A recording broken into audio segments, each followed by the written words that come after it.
त्या संदर्भातली पार्श्वभूमी सगळी सांगितली। मोहोळ तालुक्याच्या इतिहासामध्ये अत्यंत महत्त्वाची अशी एक घडामोड आहे आणि त्याचं गांभीर्य जे आहे ते आपल्याला सगळ्याला मोहोळ तालुक्यातल्या प्रत्येकाला त्यातून समजलेलं आहे। आणि अनगरकरांची वर्किंग स्टाईल जी आहे, एरवी दुसरीकडे कुठं जर अशा पद्धतीचं एखादं ॲडिशनल सरकारी कार्यालय एखाद्या तालुक्यात आलं असतं तर फार काय कोणी त्याला फार गांभीर्याने घेतलं नसतं। प्रॉब्लेम इथला काय आहे तर ते अनगरला होतंय हा खरा प्रॉब्लेम। दुसरं कार्यालय तिसरं कार्यालय एक पोलीस स्टेशन काम केलं, एक पोलीस स्टेशन झालं म्हणून आंदोलन झालं का? बरं झालं म्हणजे लोकांची सोय झाली, बरोबर आहे। परंतु तहसील कार्यालय दुसरं झालं असतं ते समजा मोहोळमध्येच एक वर्कलोड वाढलेला, वर्कलोड वाढला, लोकांची पेंडन्सी राहायला लागली, कामं होईनात, गर्दी वाढली, पेंडिंग राहायला लागलं। म्हणून जर एखादं कार्यालय मोहोळमध्येच अजून दुसरी इमारत करून समजा काही भागासाठी केलं, कुणी काय बोललं नसतं। अनगरला झालं, तिथली वर्किंग स्टाईल जी आहे, त्यांची काम करण्याची पद्धत आहे, त्या पद्धतीमुळं लोकांनी त्याचा धसका घेतला। कुठला? त्यांना कोण घाबरतंय का? अजिबात नाही। परंतु त्यांच्या इलाक्यात गेल्यानंतर ते लोक त्या संबंधित माणसाला हाल हाल करू शकतात याची सगळ्याला जाणीव आहे। म्हणजे जर तो व्यक्ती त्यांच्या विरोधी गटाचा असेल किंवा विरोधी पक्षाचा असेल, त्याच्या कुटुंबातल्या त्याच्या मुलीचा एखादा उत्पन्नाचा दाखला त्याला काढायचा असेल किंवा डोमिसाईलचं सर्टिफिकेट त्याला काढायचं असेल तर त्या तहसीलदारला सूचना असेल की हा माणूस आल्यानंतर त्याचं काम होता कामा नये। म्हणजे केन प्रकारे त्यानं त्याच्या पाया पडायला तर गेलं पाहिजे आणि तो जर नाहीच गेला तर त्याच्या बाप जन्मात त्याचं काम होणार नाही। एखाद्याचा जातीचा दाखला असेल, एखाद्या उत्पन्नाचा दाखला असेल, एखाद्याचं डोमिसाईल सर्टिफिकेट असेल, एखाद्याला हॉटेलचा साधा आपला येणे करण्याचा परवाना असेल, एखाद्याला घराच्या संदर्भातला बांधकाम परवाना असेल, एखाद्याचा शेतीचा परवाना असेल, एखाद्याला बंदुकीचं लायसन्स काढायचं असेल किंवा एखाद्याला काही त्याला म्हणतात त्याला अकृषी करायचं असेल, प्लॉटिंग करायचं असेल, याच्याकरता तहसील कार्यालयात जावं लागतं।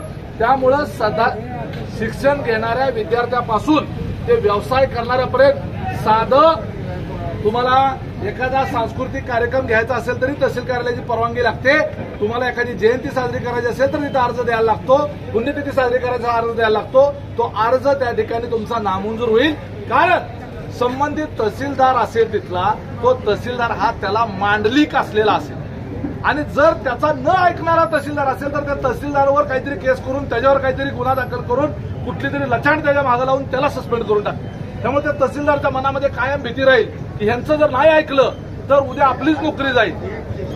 आणि त्यामुळं या तहसील कार्यालयाच्या संदर्भामध्ये या तालुक्यातला लढा जो आहे तो एकवटलेला आहे आणि या 4 तरुणांनी आंदोलन, महेशने सुरुवात केली, मेंबरने त्या संदर्भातला सुरुवातीला मेसेज टाकला, त्यांनी पुढाकार घेऊन सगळ्या तालुक्यातल्या सगळ्या नेत्यांना फोनाफोनी करून सगळ्याला एकत्र केलं, सर्व पक्षीय एकत्र झाले।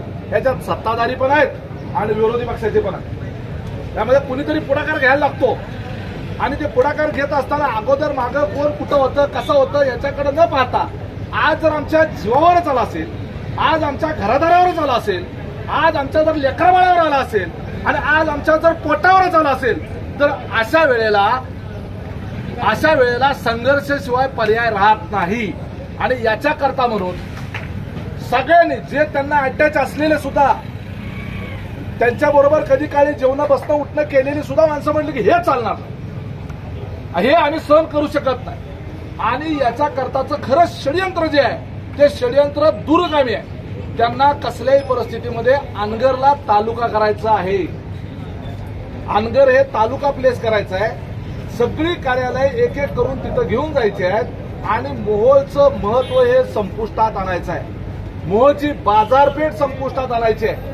आणि ज्या शहराने बाबुरावांच्या काळापासून या अनगरकरांना साथ दिली नाही, त्यामुळे इथून पुढे भविष्यात हे कधी आपल्याला साथ देणार नाही।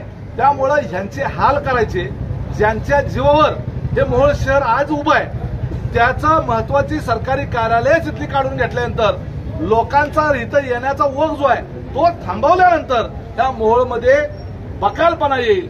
आपल्याला चांगलं माहित आहे, जी पूर्वीची मोहोळ मंगळवेढा मतदारसंघातली जी 55 गावं आहेत त्यातली जवळपास 40 ते 45 गावाचा व्यवहार हा सोलापूर बरोबर आहे।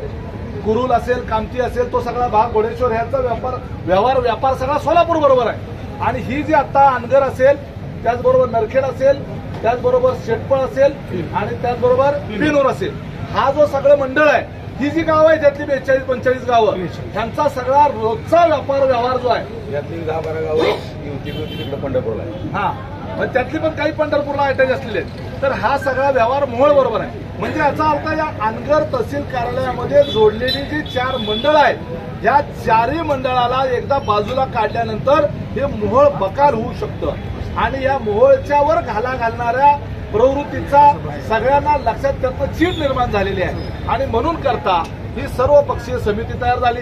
मोहोळ तालुका बचाव संघर्ष समितीने एक लढा उभा केला आणि या लढ्यामध्ये खरं तर आमरण उपोषण करायला आमच्यासारख्यांचा त्या ठिकाणी पहिल्यांदा सुरुवातीला विरोध होता, परंतु यांनी सांगितले काय झालं तर आपल्या जीवाची पर्वा करायची नाही. काल सुद्धा आता रात्रीपर्यंत सुद्धा या उपोषणकर्त्यांचं म्हणणं होतं, मला शिवरत्नाचा त्या ठिकाणी मेसेज पण आला होता की आम्ही अजून लढायला तयार आहे. कालचा मेसेज आहे आणि त्यामुळे यांची निग्रह जो आहे त्याच्यामध्ये रात्री मेंबर आम्ही सगळ्यांनी चर्चा केली. मेंबर म्हणले तरुण पोर आहेत, डॉक्टरचा रिपोर्ट आला यांच्या किडनीला आणि लिव्हरला सूज आलेली आहे आणि कधी त्यामध्ये ते कॅरोटीन का काय ते तयार व्हायला लागलेलं आहे, किटॉन तयार व्हायला लागलेला आहे आणि हे किटॉन तयार होणं म्हणजे शरीरामध्ये विष तयार होण्यासारखं असतं आणि त्याच्यामध्ये आयुष्यभराच्या करता एखादा अवयव जो आहे तो विकलांग होऊ शकतो. एक दिवस उपाशी राहिला तरी माणसाला जीव कसो नसा होतो. आज 7वा दिवस आहे. त्यामुळं आंदोलन हे जे आहे हे आंदोलन आपल्याला अजून वेगवेगळ्या पद्धतीने आणखी तीव्र करता येईल, परंतु यांच्या जीवाशी खेळून ते करून चालणार नाही. अशा पद्धतीची सर्व कमिटीतल्या सर्व सदस्यांची त्या ठिकाणी धारणा झाली. रमेश बारसकर असतील किंवा मनोहर भाऊ असतील किंवा संजय अण्णा क्षीरसागर असतील, अजून सगळे बरेच जण त्या ठिकाणी कमिटीमध्ये त्या ठिकाणी होतील. मेंबर असतील, बाळासाहेब असतील, सीमाताई असतील, सगळ्यांनी त्या ठिकाणी अशा पद्धतीची भूमिका मांडली की आमरण उपोषण पहिले थांबवलं पाहिजे. आपल्याला या पोरांच्या जीवाशी खेळायचं नाही. यांनी जरी तयारी दाखवली असेल तर त्यांच्या पुढची तयारी आपण सगळ्यांनी मिळून दाखवली पाहिजे. त्यामुळं काल मुंबईमध्ये अजितदादांच्या बरोबर झालेली बैठक असेल किंवा मुख्यमंत्र्यांवर झालेली बैठक असेल, मुख्यमंत्र्यांच्याकडे मुन्नासाहेब मारिक यांच्या नेतृत्वामध्ये ते खासदार असल्यामुळे त्यांच्या लेटरहेडवर मुख्यमंत्र्यांना पत्र दिलं की या संदर्भामध्ये दोन्ही उपमुख्यमंत्री म्हणजे स्वतः मुख्यमंत्री, दोन्ही उपमुख्यमंत्री, राज्याचे महसूल विभागाचे सचिव म्हणजे प्रधान सचिव जे आहेत ते, विभागीय आयुक्त, जिल्हाधिकारी, पोलीस अधीक्षक आणि आपली बचाव संघर्ष समितीचे पदाधिकारी यांच्यासोबत आणि विद्यमान तालुक्याचे आमदार यांना एकत्र बोलवून या संदर्भामध्ये सकारात्मक निर्णय घेण्याच्या दृष्टिकोनातून मी निर्णय घेतो असं मुख्यमंत्र्यांनी सांगितलं. पण कुठलाही निर्णय आता हा झालेला GR जर रद्द करायचा असेल, जसा तो प्रशासकीय पद्धतीनं GR निघाला तसं ती रद्द होण्याची सुद्धा प्रशासकीय एक प्रक्रिया आहे. एक पेनानं सही केली रद्द झाला असं होत नसतं. त्याच्याकरता एक प्रशासकीय पद्धत आहे. त्यानुसार आधी ही सगळी बैठक बोलावं लागेल, संबंधित अधिकाऱ्यांचं ओपिनियन घ्यावं लागेल, कसं ते अनगर इनकन्व्हिनियंट आहे, कसं लोकांना प्रवासाच्या दृष्टीने चुकीचं आहे, कसं ते तालुक्याच्या मध्यवर्ती ठिकाण नाही आहे आणि कशा पद्धतीनं या तालुक्यातल्या जनतेचा याला तीव्र विरोध आहे आणि कशा पद्धतीनं याच्या विरोधाच्या करता मोहोळ तालुका एकवटलेला आहे. त्यामुळं अनगरला तहसील व्हावं ही जनभावना नाही, हे जनभावनेच्या विरोधात झालेलं आहे. त्यामुळं सरकारला सुद्धा त्यातनं अडचण येणार आहे. सरकारमध्ये सत्तेमध्ये बसलेल्या लोकांच्या ते विरोधात जाणारा विषय आहे. अशा पद्धतीचा हा सगळा राजकीय आणि प्रशासकीय दोन्ही स्तरावर विचार करून अजितदादांच्या सोबत ती चर्चा झाली. मनोहर भाऊ तब्येत बरी नसताना किंवा त्यांना काही अनेक शारीरिक अडचणी असताना इथून कोल्हापूरला गेले, तिथं अजितदादांना भेटले, मानाजी बापू सोबत होते, तिथं ते पुन्हा माडकांना भेटून नंतर अजितदादांना भेटले, तिथं त्यांनी आग्रह केला की हे तुम्हाला रद्द करावं लागेल. काल ते सकाळी फोन झाल्यानंतर इथून मोहोळमधनं निघले आणि डायरेक्ट नॉनस्टॉप मुंबईला आले. तिथं अजितदादांना येऊन भेटले. अजितदादाला आम्ही भेटायच्या आधीच ते स्वतः पण भेटले, 10 मिनिटं दादांच्या बरोबर चर्चा केली, पुन्हा आमच्या बरोबर आले. दादानी मनोहर भाऊला सांगितलं की भाऊ तुम्ही कोल्हापूरला आलता, आता मगाशी मी तुमच्याशी 10 मिनिटं बोललो, आता तुम्ही या सगळ्यांच्या सोबत आलेला आहात, मला तुमच्याबद्दलचा आदर आहे. मी या निर्णयाच्या संदर्भामध्ये आम्ही सगळेजण मिळून बसणार आहोत, हा सगळा नकाशा आम्ही बघणार आहोत. संजय अण्णांनी तेवढा नकाशा काढून दाखवला. म्हणले दादा बघा अनगर मध्यवर्ती म्हणून त्यांनी दाखवले. अनगर हे माडाच्या बॉर्डरवर आहे, सीमेवरचं गाव आहे, एका टोकाला आहे, मध्यवर्ती कुठं आहे, कसं लोकांना कन्व्हिनियंट होईल. जेवढी गावं त्याच्यामध्ये अनगरच्या ह्याच्यात घातलेली आहेत त्या घातलेल्या गावापासून एकाही गावापासून अनगरला जायला एसटी नाही, एकाही गावातनं एसटी नाही.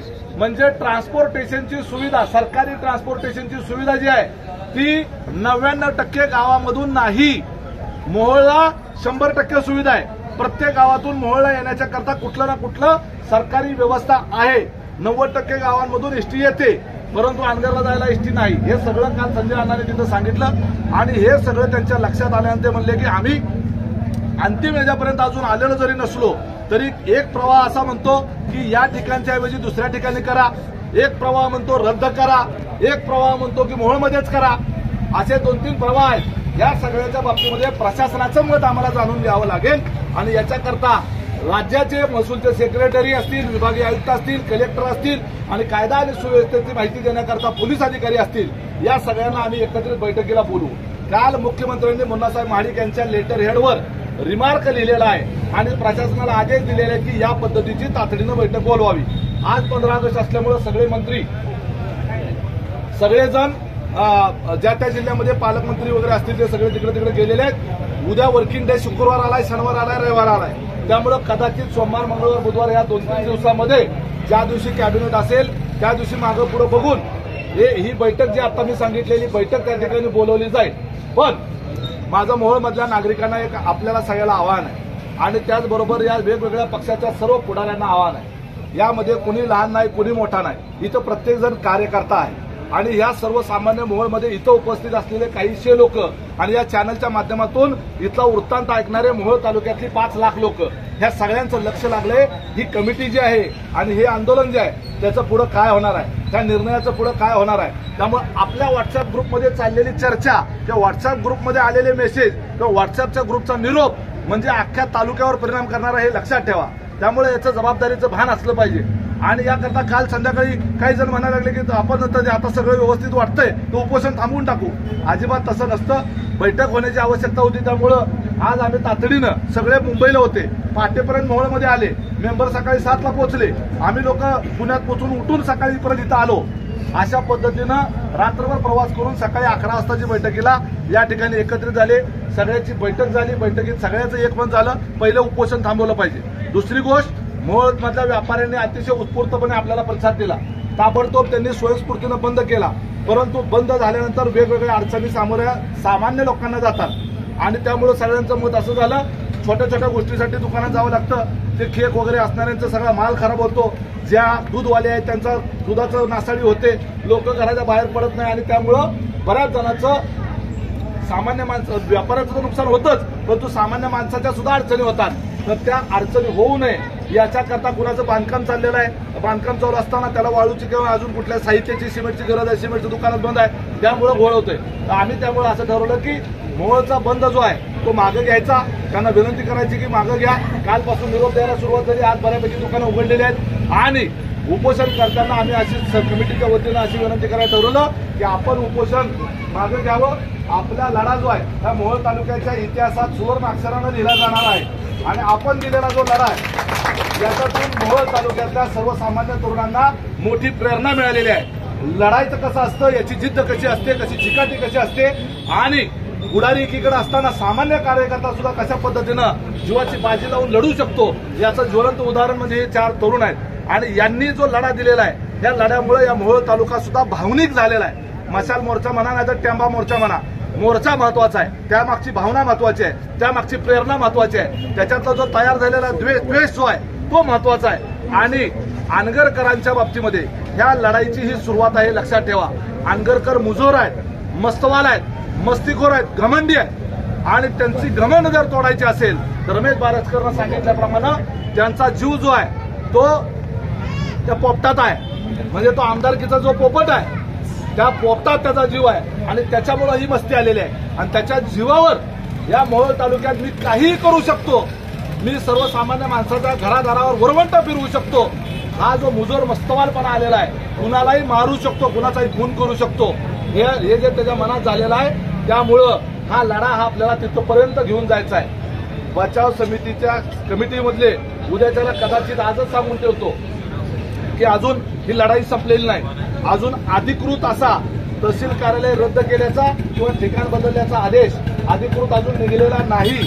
त्यामुळं गैरसमज कदाचित तालुक्यात होऊ शकतो. परंतु मुख्यमंत्री असतील, अजितदादा असतील, प्रशासन असेल, याच्या संदर्भात आमची खात्री झाली आहे की 99% सकारात्मक आहे. त्यांना आमची भूमिका पटलेली आहे. कदाचित त्यांनी आमची उद्या फसवणूक केली तर आणखी लढा तीव्र होऊ शकतो.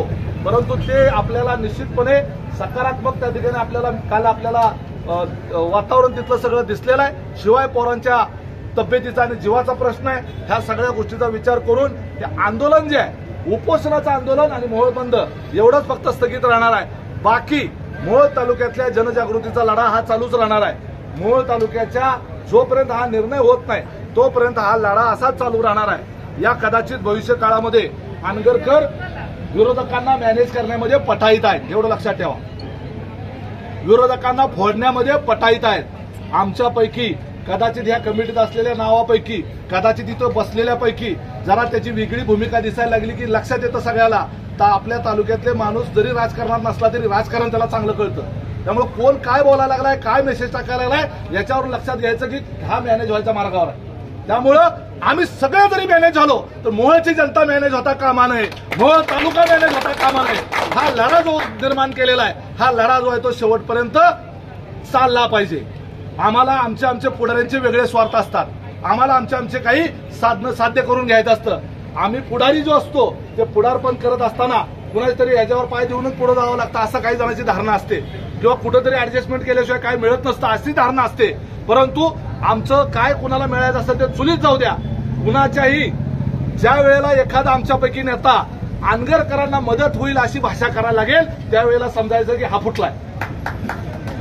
त्यावेळेला लक्षात घ्यायचं की हा फुटलेला आहे. मी इथं बसलेल्या सगळ्या सकट सांगतो, माझ्या सकट सगळ्याला सांगतो. ज्या वेळेला त्याचा एखादा मेसेज असा पडेल, ज्या वेळेला त्याच्या भाषणातून एखादं वाक्य असं जाईल, बरोबर आहे की ते आनगरकरांना मदत करणारं दिसतंय, त्यावेळेला लक्षात घ्यायचं हा फुटलेला आहे. त्याला काय बोलू नका. परंतु आम्ही मगाशी कोणतरी म्हणलं, विकी म्हणला खऱ्यासारखं आपल्याला त्याला बाजूला करावं लागेल. त्यामुळं मॅनेज होणाऱ्यावर लक्ष ठेवा. मॅनेज होणाऱ्यावर लक्ष ठेवा. आम्ही राजकारणी लोकांनी त्यांची विश्वासार्हता स्वतःहूनच घालवलेली आहे, त्याला तुम्ही लोक जबाबदार नाहीये. परंतु ही विश्वासार्हता पुन्हा जर संपादन करायची असेल तर जनतेला लढा हातात घ्यावा लागेल.